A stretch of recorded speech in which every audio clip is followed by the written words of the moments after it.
Hello students, आज हम लोग पैथोफिजियोलॉजी यूनिट 3 का टॉपिक पढ़ेंगे एपिलेप्सी। एपिलेप्सी टॉपिक जो है ये आपके नर्वस सिस्टम डिसऑर्डर या डिजीज़ का एक पार्ट है। एपिलेप्सी जिसे कि आपने ज़्यादा साफ शब्दों में या आसान शब्दों में मिर्गी सुना होगा या मिर्गी का दौरा पड़ना। तो बेसिकली एपिलेप्सी में होता क्या है, ये एक अनप्रोवोक्ड और रेकरेंट सीज़र है। सीज़र मतलब जब आपकी बॉडी में झटके आने लग जाते हैं या आपको दौरा पड़ने लग जाता है। अनप्रोवोक्ड मतलब कि कभी भी हो सकता है, अनकॉल्ड फॉर कोई टाइम नहीं है, कोई स्पेसिफिक वजह नहीं है, और रिपीटेड या रेकरेंट मतलब कि बार बार हो सकता है। जो एपिलेप्सी होता है उसमें जो सीज़र होता है वो सीज़र होता है क्योंकि आपके ब्रेन में एकदम से इलेक्ट्रिकल एक्टिविटी स्टार्ट हो जाती है, और इसकी वजह से आपकी बॉडी में या जो भी पेशेंट है उसकी बॉडी में आपने देखा होगा कि झटके लगने लगते हैं, उसकी बॉडी कांपने लगती है, उसका कॉन्शियसनेस लेवल जाने लग जाता है, वो अब्रप्टली बिहेव करने लगती है जो बॉडी होती है। जो सीज़र है वो दो तरीके का हो सकता है। एक होता है जनरलाइज सीज़र जिसमें कि पूरा ब्रेन इफेक्ट होता है, होल ब्रेन इफेक्ट होता है, और एक होता है आपका फोकल या पार्शियल सीज़र जिसमें कोई पार्ट ऑफ ब्रेन जो है वो इफेक्ट होगा। माइल्ड सीज़र भी हो सकते हैं कई बार, जो कि डिफ़िकल्ट टू रिकॉग्नाइज होते हैं और कुछ सेकंड के लिए, जैसे कभी हो सकता है किसी इंसान को 10-12 सेकंड के लिए बॉडी में हल्का सा झटका लगे और फिर वो नॉर्मल हो जाए, ये भी बिल्कुल पॉसिबल है। और स्ट्रॉन्ग सीज़र्स भी हो सकते हैं। स्ट्रॉन्ग सीज़र्स हैं जिसमें इंसान यूजली 2-4-5 मिनट के लिए उसकी बॉडी को पूरा दौरा पड़ता है, उसकी बॉडी गिर जाती है, एकदम तड़पने लगती है, काँपने लग जाती है, उसकी बॉडी में मसल स्पैज़म आ जाता है, बॉडी ऐंठ सकती है, और मसल्स जो हैं वो एकदम स्टिफ हो सकते हैं, टाइट हो सकते हैं, जैसा आप लोगों ने अगर देखा होगा किसी को जब मिर्गी का दौरा पड़ता है तब हो जाता है।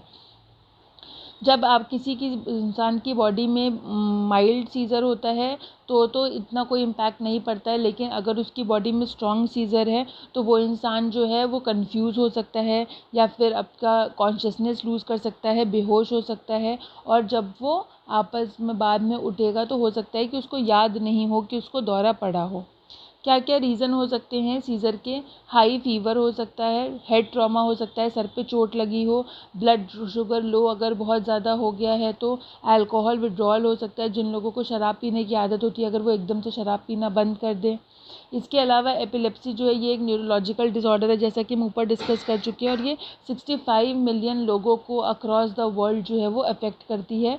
किसी को भी एपिलेप्सी हो सकती है, कॉमन है, यंग एज में भी हो सकती है, बुढ़ापे में भी हो सकती है, मतलब ऐसा कोई मेल या फीमेल या बच्चे या बूढ़े ऐसा कोई डिस्टिंक्शन नहीं है, ये किसी को भी कभी भी किसी भी उम्र में हो सकती है, और इसके कई सारे कारण हो सकते हैं। ऐसा कोई स्पेसिफिक रीज़न नहीं है एपिलेप्सी डेवलप करने के लिए। एपिलेप्सी का कोई क्योर भी अवेलेबल नहीं है, मतलब आप एपिलेप्सी को परमानेंटली क्योर नहीं कर सकते हो। हाँ, ज़रूर कुछ दवाइयाँ, कुछ ट्रीटमेंट्स अवेलेबल है जिनसे कि अगर आपको दौरा पड़ रहा है या जिस इंसान को ये प्रॉब्लम है तो वो इस चीज़ को टेम्परेरी मैनेज कर सकता है। मतलब जब दौरा पड़े तो आप उसको वो दवाई खिला दोगे तो वो जल्दी रिकवर हो जाएगा, लेकिन इसको 100% ख़त्म कर दे ऐसा कोई जड़ से ख़त्म करने का इलाज एपिलेप्सी में नहीं होता है। ये एक डायग्राम है जिसमें आप देख सकते हैं कि जब जनरलाइज एपिलेप्सी है रेड साइड में, तो आप देख सकते हैं पूरा ब्रेन रेड कलर का, यानी कि पूरे ब्रेन में सीज़र होता है। लेकिन जब फोकल या पार्शियल एपिलेप्सी है जो कि राइट साइड में, तो आप देख सकते हैं ग्रीन कलर के ब्रेन में ऊपर राइट अप कॉर्नर पे रेड कलर का फोकस बना हुआ है, मतलब सिर्फ उतना पार्ट ही ब्रेन का इफेक्टेड है। क्या सिम्टम्स हो सकते हैं एपिलेप्सी में? पहले हम डिस्कस करेंगे कि फोकल यानी कि पार्शियल सीज़र में या पार्शियल एपिलेप्सी में क्या हो सकता है।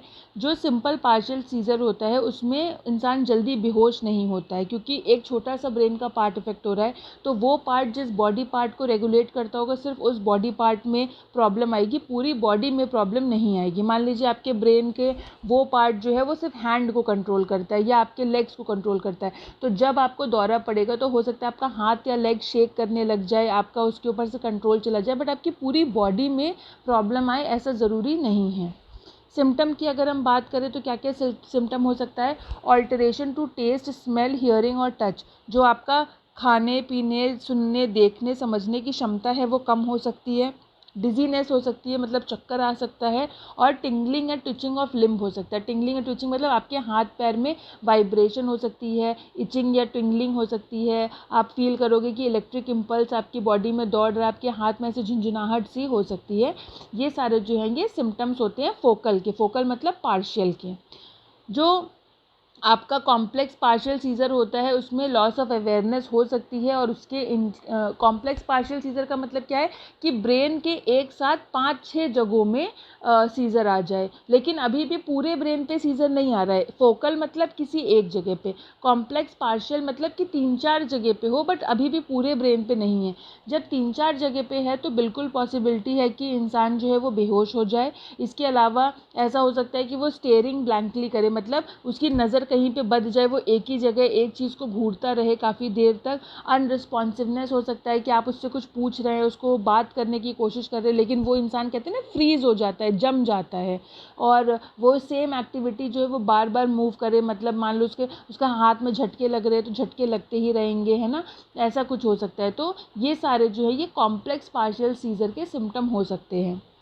अगर हम जनरलाइज सीज़र की बात करें तो जनरलाइज सीज़र में एक टर्म होता है पेटिट मैल सीज़र। इसका मतलब है एब्सेंस सीज़र। ठीक है, एब्सेंस सीज़र या पेटिट मैल सीज़र जो है ये टर्म यूज़ होता है उस इंसान की उस प्रक्रिया के लिए कि जिसको अटैक आए और वो क्या करे, एक ही जगह पे बस देखे जा रहा है, उसकी आंखें बंद गई, वो इंसान फ्रीज हो गया या नम्ब हो गया है। ठीक है, तो इसको क्या बोलेंगे हम लोग, पेटिट मैल सीज़र या एब्सेंस सीज़र बोलेंगे। इस टाइप के सीज़न में usually repetitive movement like blinking या लिप स्मैकिंग जो है वो होता है, और इसमें लॉस ऑफ अवेयरनेस हो जाती है। इसके अलावा क्या हो सकता है, आपकी जो मसल है वो स्टिफन हो सकती हैं, या फिर जो आपका सीज़र है उसमें आपको आप झटके से ज़मीन पे गिर सकते हैं, या बिकॉज आप अपना बैलेंस लूज़ कर देंगे, आप अपने मसल का कंट्रोल लूज़ कर देते हैं, आपकी जर्की मसल्स हो जाती हैं, फेस, नेक और आर्म की, आप झटके देने लग जाएगी आपकी बॉडी। ये सारी चीज़ें जो है ये जनरलाइज में हो सकती है। और इसके अलावा माइक्लोनिक सीज़र हो सकता है जिसमें कि twitching of the arm and leg possible है। ट्विचिंग मतलब जैसे झुंझुनाहट होने लग जाती है ना, वो चीज़। What triggers an epileptic seizure, क्या चीज़ें हैं जिसकी वजह से एपिलेप्टिक सीज़र जो है वो ट्रिगर हो सकती है या वो किसी इंसान की बॉडी में हो सकती है। जैसे कि मैंने कहा बहुत सारे रीज़न है, इनन्यूमरेबल रीज़न है, कोई स्पेसिफिक एक रीज़न नहीं है। मोस्ट कॉमन हो सकता है लैक ऑफ स्लीप, अगर किसी को बहुत दिन से नींद नहीं आ रही है, या जो लोग ज़्यादा सो नहीं पाते उनकी लैक ऑफ स्लीप है, या किसी फीवर इलनेस की वजह से, स्ट्रेस की वजह से, बहुत ज़्यादा ब्राइट फ्लैशी लाइट उसके फेस पे या आँख पे पड़े, कैफीन, अल्कोहल, मेडिसिन या ड्रग्स के कंजम्पशन से उसके रिमूवल में, मान लो कोई एडिक्टेड है चाय पीने का, कॉफ़ी पीने का, अल्कोहल पीने का, या किसी पर्टिकुलर ड्रग मेडिसिन का, और आप एकदम से सडनली उसका कंजम्पशन रोक दीजिए तो आपकी बॉडी में जो मिर्गी के दौरे हैं वो पड़ सकते हैं। इसके अलावा स्किपिंग मील्स, ओवर हीटिंग और स्पेसिफिक फूड इंग्रेडिएंट्स वगैरह। आइडेंटिफाई करना ये बहुत टफ है क्योंकि कोई एक ऐसा सिंगल इंसिडेंट पॉसिबल नहीं है जिसको आप एग्जैक्टली कह दें कि हाँ इसी की वजह से आपको एपिलेप्सी के दौरे पड़ रहे हैं। क्या एपिलेप्सी हेरिडिटरी है? तकरीबन 500 जीन्स जो हैं वो एपिलेप्सी कॉज करने के लिए या एपिलेप्सी को आपकी बॉडी में ट्रिगर करने के लिए रिस्पॉन्सिबल हो सकते हैं। तो ये बहुत सारे जो जेनेटिक है ये आपको प्रोवाइड करता है सीज़र थ्रेशोल्ड के रिगार्डिंग। अगर हो सकता है कि आपका सीज़र थ्रेशोल्ड लो है, लो मतलब कम है, तो ऐसे केस में आपको जो सीज़र्स होंगे वो भी आपके लो लेवल ऑफ सीज़र्स होंगे। ठीक है ना, if you inherit a low seizure threshold you are more vulnerable to seizure trigger. A high threshold means you are less likely to have scissor.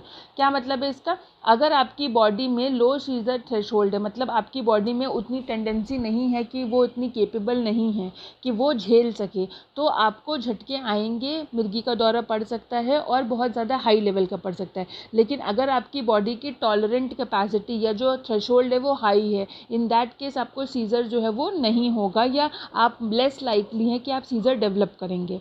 कई बार एपिलेप्सी जो है वो फैमिली में run करती है और ये पेरेंट्स से चिल्ड्रन को एपिलेप्सी जो है वो ट्रांसफ़र नहीं हो सकती है, लेकिन फैमिली में रन करती है, मतलब उनमें चांसेस ऑफ रिस्क जो है वो ज़रूर हायर होता है। ठीक है, जो पेरेंट्स होते हैं वो उनमें स्ट्रोक की वजह से या ब्रेन इंजरी की वजह से जो है वो एपिलेप्सी डेवलप हुई होती है। कुछ ऐसे कंडीशन जैसे कि ट्यूबरस स्क्लेरोसिस होती है या फिर नियोफाइब्रोमाटोसिस होती है, ये सब भी आपकी बॉडी में एपिलेप्सी या सीज़र की कंडीशन को ट्रिगर कर सकते हैं। ठीक है, ये कंडीशंस जो हैं ये जेनेटिकली रन होती है फैमिली में, और अगर ये कंडीशन ट्रांसफ़र हो रही है तो ये पेरेंट टू चाइल्ड ट्रांसफ़र हो सकती है। लेकिन अगर मान लो किसी के पेरेंट का एक्सीडेंट में चोट लगने की वजह से उसकी बॉडी में एपिलेप्सी डेवलप हो गई है तो वो जेनेटिक कंडीशन नहीं कहलाएगी और वो उसके बच्चे में ट्रांसफ़र नहीं हो सकती है। तो यहाँ पे समझने वाली बात क्या है कि जैसे मान लो किसी के पेरेंट को सीज़र या एपिलेप्सी का प्रॉब्लम है, तो ये डिपेंड करता है कि क्या वो जो एपिलेप्सी का रीज़न है वो जेनेटिकली है या वो नॉर्मल रीज़न है। हो सकता है कि किसी के एक्सीडेंट के होने की वजह से उसके सर में चोट लग गई है इसलिए उसे दौरे पड़ते हैं, या हो सकता है किसी के पेरेंट्स जो है वो अल्कोहल बहुत ज़्यादा कंज्यूम करते थे तो उनका अल्कोहल बंद कर दिया है इसलिए उनको दौरे पड़ रहे हैं। तो वो सारे अगर ऐसे रीज़न्स की वजह से उनको सीज़र हो रहा है तो ये रीज़न्स उनके बच्चों में एपिलेप्सी का कारण नहीं बन सकते हैं, ये जेनेटिकली ट्रांसफ़र नहीं होंगे। लेकिन कुछ रेयर कंडीशन जैसे कि ट्यूबरस स्क्लेरोसिस हो गया या फिर नियोफाइब्रोमाटोसिस हो गया, अगर ऐसे जेनेटिक कंडीशन पेरेंट में है तो ये बच्चों में ट्रांसफ़र हो सकते हैं। इन दैट केस जो एपिलेप्सी है वो हेरिडिटी हो जाएगी। क्या हो सकते हैं कॉजेज़ एपिलेप्सी के? ट्रोमैटिक ब्रेन इंजरी हो सकती है, या फिर scaring on the brain after brain injury, मतलब आपका किसी तरीके का ब्रेन सर्जरी हुआ और ब्रेन सर्जरी में कुछ गड़बड़ी हो गई और उसके बाद ये आप डेवलप कर सकते हैं। बहुत हाई इलनेस या हाई फीवर की वजह से हो सकता है, स्ट्रोक की वजह से हो सकता है, अदर वैस्कुलर डिजीज़ेज़ यानी हार्ट से रिलेटेड जो डिसऑर्डर्स होते हैं, आपके ब्रेन में किसी तरीके का सिस्ट है या ब्रेन में ऑक्सीजन सही तरीके से नहीं पहुँच पा रहा है। कई लोग जो एल्जाइमर या डिमेंशिया के मरीज़ होते हैं, मतलब उन्हें भूलने की बीमारी होती है, उनको ये हो सकता है। कई मैटरनल या पैटर्नल ड्रग्स जो होते हैं वो ब्रेन में मैल फॉर्मेशन कर सकते हैं और इसकी वजह से हो सकता है। एड्स और मेनिंजाइटिस जैसे डिजीज़ेज़ की वजह से भी सीज़र हो सकता है, और या फिर जेनेटिक रीज़न की वजह से भी हो सकता है। अगर किसी को एपिलेप्सी जेनेटिक्स के थ्रू है तो उसको 2 to 5% जो चांसेस है वो बढ़ जाते हैं एपिलेप्टिक सिम्टम्स डेवलप करने के। एपिलेप्सी किसी भी एज में डेवलप हो सकती है, उसके डायग्नोसिस यूजली या तो बचपन में हो जाता है या 60 ईयर्स के बाद एज में होता है। कैसे एपिलेप्सी को डायग्नोस कर सकते हैं? क्या टेस्ट हैं जो कि हम एपिलेप्सी के लिए यूज़ कर सकते हैं? ब्लड टेस्ट यूज़ कर सकते हैं जिसमें साइन ऑफ इन्फेक्शियस डिजीज़ को देख सकते हैं, लिवर या किडनी के फंक्शन को देख सकते हैं, या फिर ब्लड ग्लूकोज लेवल को चेक कर सकते हैं और इनके बेसिस पे पता लगा सकते हैं कि क्या एपिलेप्सी होने के चांसेस हैं कि नहीं। इसके अलावा EEG करवाते हैं जिसको बोलते हैं इलेक्ट्रोएन्सेफेलोग्राम। ठीक, इलेक्ट्रोएन्सेफेलोग्राम मतलब ब्रेन की मैपिंग करते हैं या ब्रेन में एक टेस्ट लगाते हैं जिसमें आपके ब्रेन के ऊपर इलेक्ट्रोड्स के पैचेस लगाते हैं। आपने सुना होगा एक होता है ECG जिसको बोलते हैं इलेक्ट्रोकार्डियोग्राम। इलेक्ट्रोकार्डियोग्राम मतलब हार्ट की टेस्ट करते हैं, और EEG इलेक्ट्रोएन्सेफेलोग्राम मतलब ब्रेन का टेस्ट करते हैं। इस टेस्ट में क्या करते हैं, ये पेनलेस टेस्ट होता है, इसमें कोई भी ऐसा डरने की बात नहीं है। आपके ब्रेन में कुछ इलेक्ट्रोड के पैचेस लगाते हैं और आपके ब्रेन के सिग्नल्स को मेजर किया जाता है, और उन सिग्नल्स को मेजर करके एक प्रोफाइलिंग की जाती है जिससे कि ये पता लगाते हैं कि क्या आपकी बॉडी में एपिलेप्सी होने के चांसेस हैं कि नहीं, या आपकी बॉडी में मिर्गी का दौरा पड़ सकता है कि नहीं पड़ सकता है, क्या आप उसके प्रोबेबल पेशेंट है कि नहीं। अगर सीज़र होने के ये कारण होंगे तो डॉक्टर आपको उसके अकॉर्डिंग दवाइयाँ वगैरह देगा। इसके अलावा CT स्कैन करवा सकते हैं, MRI करवा सकते हैं, PET टेस्ट करवा सकते हैं। ये सब जो है ये फर्दर एक जब आपने EEG करवा लिया इसके बाद डॉक्टर आपको कुछ और टेस्ट कराने के लिए रिकमेंड कर सकता है, जिसमें कि आपका CT स्कैन, MRI वगैरह जैसे टेस्ट जो है वो आते हैं। क्या ट्रीटमेंट अवेलेबल है एपिलेप्सी का? अगर हम बात करें, देखिए ट्रीटमेंट में जैसा हम ऊपर भी डिस्कस कर चुके हैं कि कोई परमानेंट क्योर या परमानेंट इलाज नहीं अवेलेबल है एपिलेप्सी का। अगर किसी को मिर्गी की प्रॉब्लम है तो वो प्रॉब्लम लाइफ लॉन्ग उसको रह सकती है, लेकिन हम कुछ दवाइयों के थ्रू, कुछ ट्रीटमेंट के थ्रू ये ज़रूर कर सकते हैं कि हम उसकी बॉडी में वो जो सीज़र या वो जो झटके या वो जो मिर्गी का दौरा आएगा, जब पड़े तब हम उसे वो दवाई दे दें ताकि वो ज़्यादा लंबे समय तक नहीं हो, और जो ड्यूरेशन है उस ड्यूरेशन को कम कर दे। अगर किसी को हर दूसरे तीसरे दिन दौरा पड़ रहा है तो जब वो दवाई खाना स्टार्ट करेगा तो कभी 15-20 दिन में एक बार हो सकता है कि उसको अटैक आए। तो पहला जो ट्रीटमेंट अवेलेबल है उसको बोलते हैं एंटी एपिलेप्टिक ड्रग्स का कंजम्पशन, यानी कि ऐसी दवाई जो एपिलेप्सी के अगेंस्ट काम करती हैं तो वो क्या हो जाएंगी, एंटी एपिलेप्टिक हो जाएंगी। ऐसी दवाइयाँ जो हैं ये आपके सीज़र के नंबर को रिड्यूस कर सकती है, मतलब जिसको दौरे अगर मान लो हर दूसरे तीसरे दिन पड़ रहे हैं तो ये दवाइयों का कोर्स करने पे 15-20 दिन में कभी एक बार जो है वो उसको ये प्रॉब्लम आएगी। दूसरा कर सकते हैं हम उसको वेगस नर्व स्टिमुलेटर दे सकते हैं। ये क्या होता है, ये एक ऐसा डिवाइस होता है जिसको ऑपरेशन करके स्किन के अंदर चेस्ट पे लगा दिया जाता है। ये क्या करता है, ये आपके बॉडी में सीज़र को कंट्रोल को रोकता है और सीज़र के जो सिग्नल्स जनरेट होते हैं, इलेक्ट्रिकल सिग्नल्स, उनको कंट्रोल करता है ताकि आपकी बॉडी में जो एपिलेप्सी का अटैक है वो नहीं आए। इसके अलावा कीटोजेनिक डाइट होता है। कीटोजेनिक डाइट मतलब ऐसे कुछ लोग होते हैं जिनको अपनी डाइट या फूड हैबिट चेंज करनी होती है, डॉक्टर्स उनको रिकमेंड करते हैं। कीटो डाइट में क्या होता है, आपको आपके खाने में फ़ैट की और कार्बोहाइड्रेट की मात्रा कम करनी होती है और आप अपने खाने में प्रोटीन की मात्रा को बढ़ा देते हैं। तो बहुत सारे लोगों में ऐसा पाया गया कि जब उन्होंने अपने खाने पीने के तरीके को बदला, अपने खाने के डाइट को बदला, अपने खाने को कीटो की तरफ शिफ्ट किया, तो जब उनकी बॉडी में लो कार्बोहाइड्रेट और लो फैट रहेगा, लो शुगर रहेगा, तो उनकी बॉडी में लो डायबिटीज़ या फिर ब्लड शुगर लेवल जो है वो लो रहेगा। इन दैट केस क्या होगा, उनकी बॉडी में एपिलेप्सी अटैक आने के चांसेस जो है वो कम हो जाते हैं। लास्ट ऑप्शन हमारा होता है ब्रेन सर्जरी। ब्रेन सर्जरी में क्या करते हैं, जिस पार्ट ऑफ द ब्रेन से, हमने पढ़ा ना कि एक तो जनरलाइज होता है, जनरलाइज में कुछ खास कर नहीं सकते क्योंकि पूरा जो दिमाग है, पूरा ब्रेन है, वो इम्पैक्ट हो रहा है। लेकिन जो आपका फोकल या पार्शियल वाला होता है, जिसमें कि ब्रेन का कोई छोटा सा पार्ट इम्पैक्ट कर रहा है, हम क्या करते हैं, उस छोटे से पार्ट को काट के हटा देते हैं। ब्रेन की सर्जरी में जो एंटी सीजर मेडिकेशंस वगैरह यूज़ होते हैं वो फर्स्ट लाइन ऑफ ट्रीटमेंट होता है, जैसे कि हम ऊपर भी पढ़ चुके हैं। ठीक है, वो सीजर को स्टॉप नहीं कर सकते हैं, लेकिन उसकी डिग्री को, उसके हाई लेवल को लो लेवल ज़रूर कर सकते हैं। इसके अलावा जो मेडिकेशन है वो पहले आप दवाई के थ्रू जब खाते हो तो वो आपके स्टमक में जाएगी, स्टमक में घुलेगी, घुलने के बाद वो आपके ब्लड में जाएगी और उसके बाद वो आपके ब्लड से इफ़ेक्ट करेगी न्यूरोट्रांसमीटर्स को और स्प्रेड होगी।